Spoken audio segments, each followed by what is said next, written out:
Otep, bien-aimés frères et sœurs, vous connaîtrez la vérité et la vérité vous affranchira. Ça, c'est pas moi qui le dis, c'est la Bible qui le dit.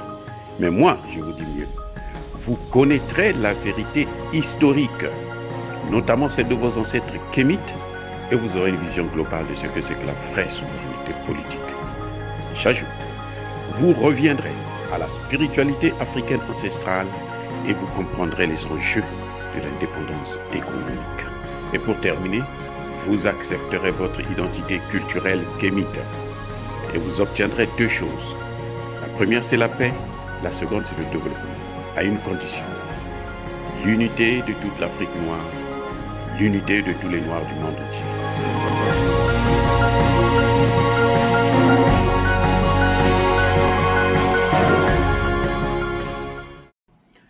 Otep à tous, bien-aimés frères et sœurs. Que fait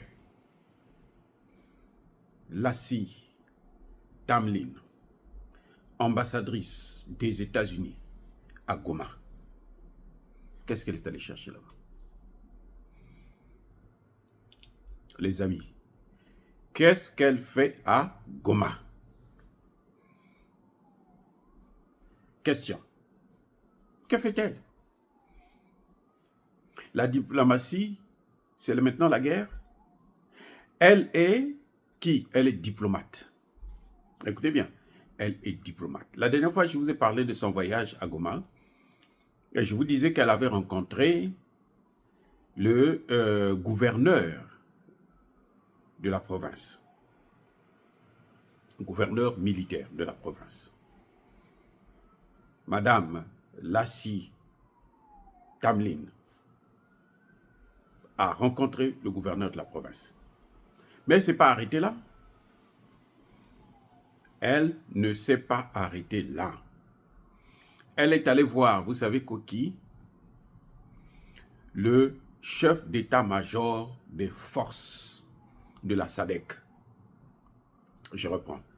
Elle est allée voir le chef d'état-major des forces de la SADC. Et elle est allée voir le chef des opérations militaires de l'armée congolaise, les FARDC.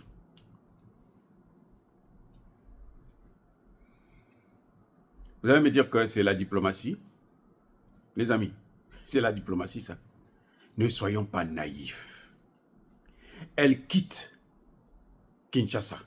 Elle prend le risque de venir à Goma, là où il y a des affrontements autour de Goma. Là. Les Nations Unies ont dit, c'était un mensonge certes, mais ils ont annoncé que les forces rwandaises ont des missiles sol-air pour bombarder tout avion qui vient à Goma, qui atterrit à Goma. Madame quitte Kinshasa. Elle parcourt près de 2000 km pour venir atterrir à Goma. Et vous me dites que c'est une diplomate, qu'elle est venue faire la diplomatie. Mais la diplomatie, c'est avec le ministre des Affaires étrangères. C'est-à-dire que l'interlocuteur direct de tout ambassadeur d'un pays, c'est le ministre des Affaires étrangères. Que ce soit aux États-Unis, que ce soit en France, que ce soit en Allemagne, que ce soit en Belgique, que ce soit dans toute l'Europe, là, dans les pays européens. Là. Nous avons suivi leur machin. Ce sont tous les civilisateurs, non? Ce sont eux qui nous ont appris ce que c'est que la diplomatie, non? Je vous dis encore, qu'est-ce que une ambassadrice peut parler avec un chef d'état-major? Comment vous expliquez ça? Qu'est-ce qu'elle peut dire au chef d'état-major? Et elle vient à quel moment? Celui qui a commencé avec ça, c'est l'ambassadeur de la Russie. Et lui, c'est tout à fait normal. Écoutez bien. C'est tout à fait normal que l'ambassadeur de la Russie puisse se déplacer. Pourquoi? Parce que les populations sont allées devant l'ambassade de la Russie, ont brûlé les drapeaux américains et français, les drapeaux européens, Et ils ont brandi le drapeau russe. Ils demandent à la Russie, venez nous aider. Ça, c'est la population. C'est pas Tshisekedi. Hein. Tshisekedi, c'est une couille molle. Tshisekedi est peureux. Tshisekedi ne veut pas qu'on lui reproche quoi que ce soit. La population est venue, elle demande à la Russie, non, nous, on veut ton aide. Nous sollicitons ton aide. C'est pour ça que vous avez vu que l'ambassadeur est allé là-bas. Dès que l'ambassadeur russe est allé là-bas, il a parlé avec le gouverneur. Il dit, nous sommes prêts à vous aider. Vous savez quoi? Le lendemain, hein, madame, d'abord, l'ambassadeur de l'Union européenne, ceux qui sont expulsés, et oui, ils sont menacés d'expulsion parce que les populations ne veulent pas d'eux. Ceux qui ont signé un accord d'exploitation des matières premières du Congo avec le Rwanda. Ils signent des accords avec le Rwanda pour exploiter les matières premières du Congo, c'est-à-dire des matières premières que le Rwanda va voler. C'est-à-dire qu'on encourage le Rwanda d'aller voler les matières premières au Congo et venir donner aux Occidentaux. Eux aussi, ils ont couru avec l'ambassadeur de France. Lui, Emmanuel Macron, lui, vous voyez, il est perdu déjà. Il est perdu. Il est perdu, il n'a plus de cerveau. Ah, ils ont couru. Et puis après, c'est celle des États-Unis qui s'amène. Même son patron, le ministre des Affaires étrangères, n'a jamais mis pied à Goma. Elle vient. Elle prend un risque. Et pour rencontrer les chefs militaires. D'après vous, puisque ce n'est pas la diplomatie, qu'est-ce qu'elle vient faire? Là, ceux qui sont là-bas, là, la SADC, là, ça n'a rien à voir avec l'OTAN. Ah, je reprends. La SADC n'a rien. Mais alors, je dis bien, rien à voir avec l'OTAN. La SADC, c'est une organisation sous-régionale de l'Afrique australe, dans laquelle vous avez des pays comme l'Afrique du Sud, la Namibie, qui font partie. Donc, elle vient les voir. Elle est américaine. Elle fait partie de l'OTAN. Et l'OTAN, c'est le maître, le père ou la mère de l'Union européenne et de la France. Que vient-elle faire avec, qu'est-ce qu'elle peut discuter avec des militaires? Monsieur Tshisekedi, ouvrez bien les yeux. Tshisekedi, ouvrez les yeux. Vous devrez demander des comptes à vos généraux. Savoir qu'est-ce qu'ils se sont dit. Monsieur Mbemba, le vice-premier ministre, vous devrez savoir ce qui s'est passé. Pourquoi elle va les rencontrer? Qu'est-ce qu'elle va dire avec eux? C'est à ces moments-là, c'est dans ces conditions-là, c'est dans ces circonstances-là. C'est comme ça qu'ils prennent le téléphone. Oh non, oh, monsieur, je suis venu seulement vous saluer. Moi, je ne soutiens pas le Rwanda. Il ment. Il ment. Les matières premières du Congo, là, les Américains pensent que ça leur appartient. Ils pensent qu'ils ont le droit de veto sur ces matières premières. C'est eux qui peuvent dire ce qu'il faut en faire. Voilà la réalité. Donc, quand elle dit ça, là, elle ment comme elle respire. C'est une sorcière. Tu ne peux pas ne pas être sorcière et puis raconter de telles inepties. C'est trop, c'est grave. Maintenant, quand ils vont comme ça, ils demandent les téléphones, ils échangent. Bon, voici mon téléphone. On s'en fout, on n'a pas besoin de ça. Mais elle va prendre leur téléphone aussi, puisqu'elle vous donne son téléphone. Elle prend aussi le vôtre. Et puis, qu'est-ce qui va se passer après? Bon, vous savez, oh, monsieur, on vous invite à l'ambassade. Ou on envoie quelqu'un, nous allons envoyer quelqu'un chez vous là-bas. Entre-temps, ils ont votre nom, prénom et tout, date, lieu de naissance, tout ça. On vous ouvre un compte aux États-Unis ou en Europe, quelque part dans un pays européen. On vient vous voir, on a envoyé quelqu'un qui vient. Là, elle ne vient plus. Hein. Elle ne vient plus. Elle est cachée, on ne la voit plus.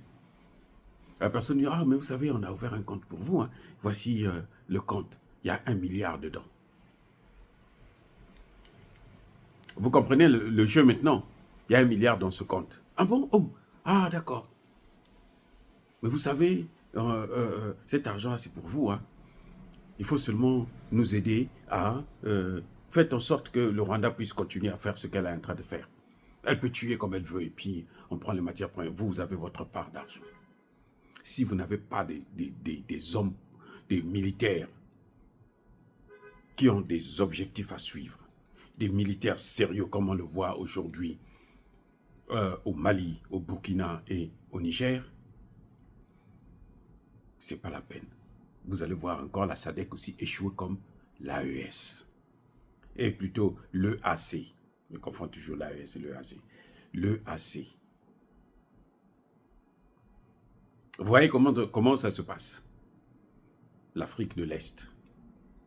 Communauté des États d'Afrique de l'Est. Donc, ils sont, elle, madame est venue, c'est pour prendre les coordonnées, pour échanger, pour corrompre encore. Quand elle dit nous ne sommes pas impliqués, elle ment comme elle respire. Il n'y a pas longtemps, le patron de l'armée américaine était à Kigali. Un maréchal, il était à Kigali. Pourquoi? Donner des armes. Et à Kigali, là, à Goma, là, on trouve des corps, des cadavres, des hommes blancs qui se battent du côté de M23. Ça, c'est maintenant, c'est la nouveauté. Parce que depuis un certain temps, les officiers rwandais sont massacrés. Donc, maintenant, les maîtres eux-mêmes apparaissent. Mais ils se font aussi massacrer. Madame est là pour chercher à voir comment les fonctionnent les Wazalendo. Parce que ça, c'est leur bête noire. Ils ne comprennent pas ce qui se passe avec ces gens. Ces jeunesse motivée. Ils ne comprennent pas que c'est la volonté de Dieu. C'est leur Dieu qui leur donne la force. Parce que Dieu a décidé de régler le problème du Congo. Avec ou sans Tshisekedi. Tout ce qu'ils sont en train de faire là, c'est la poudre aux yeux. C'est fini. C'est fini. C'est fini. Ça va prendre encore un peu de temps, peut-être. Mais c'est fini. Et ces militaires-là de la SADC, là, ils sont au-dessus d'eux, vous avez quoi? Vous avez des États. Et pas les moindres, l'Afrique du Sud. La Namibie aussi, vous savez pourquoi le Namibien est mort? C'est lui qui demandait que l'Allemagne puisse dédommager son pays pour les génocides qu'elle a dû causer. Malheureusement, il a commis l'erreur d'aller se faire soigner aux États-Unis. Et quand il est revenu, 3 jours plus tard, il est mort. Voilà ce que ça donne. Quand on coopère avec des monstres. Eh oui, quand on coopère avec des monstres, on finit comme ça. Lui ne coopérait pas avec eux, mais il a commis l'erreur d'aller se faire soigner dans leur pays. Bon, quand on est malade comme ça, la décision, en fait, parfois, vous ne maîtrisez plus cette décision. C'est d'autres gens qui prennent la décision à votre place. Donc on a pris, on l'a amené là-bas, ils ont achevé. Parce qu'il fallait l'exterminer, il fallait le neutraliser. C'est ce qui a été fait. Donc madame, quand elle parle, c'est pas pour aller, c'est pas pour la diplomatie, parce que la diplomatie, c'est là où elle est, à Kinshasa. C'est à Kinshasa qu'elle devait faire la diplomatie. C'est pas à Goma. À Goma, avec les militaires, tu vas faire la diplomatie. On n'a pas besoin d'elle là-bas. C'est une nouvelle force qui arrive. La force a déployé plusieurs personnes. Près des Sud-Africains vont mettre 5000 hommes. On apprend d'ailleurs qu'ils ont maintenant des missiles antimissiles pour protéger la ville de Goma. 2 millions d'habitants. Maintenant, nous allons voir ce qui va se passer. Alors, j'espère que Tshisekedi ne va pas négocier avec Kagame.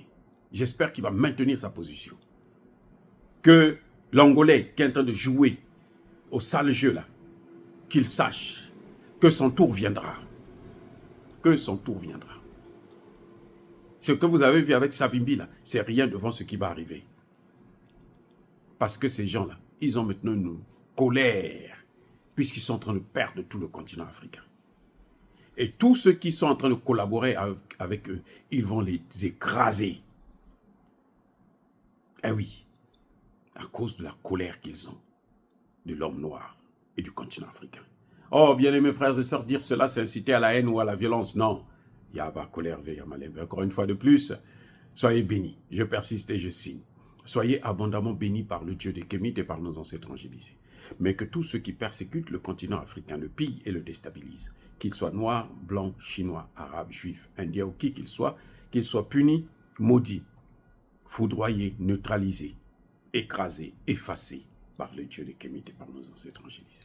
Vive l'Afrique éternelle, j'ai dit et j'assume.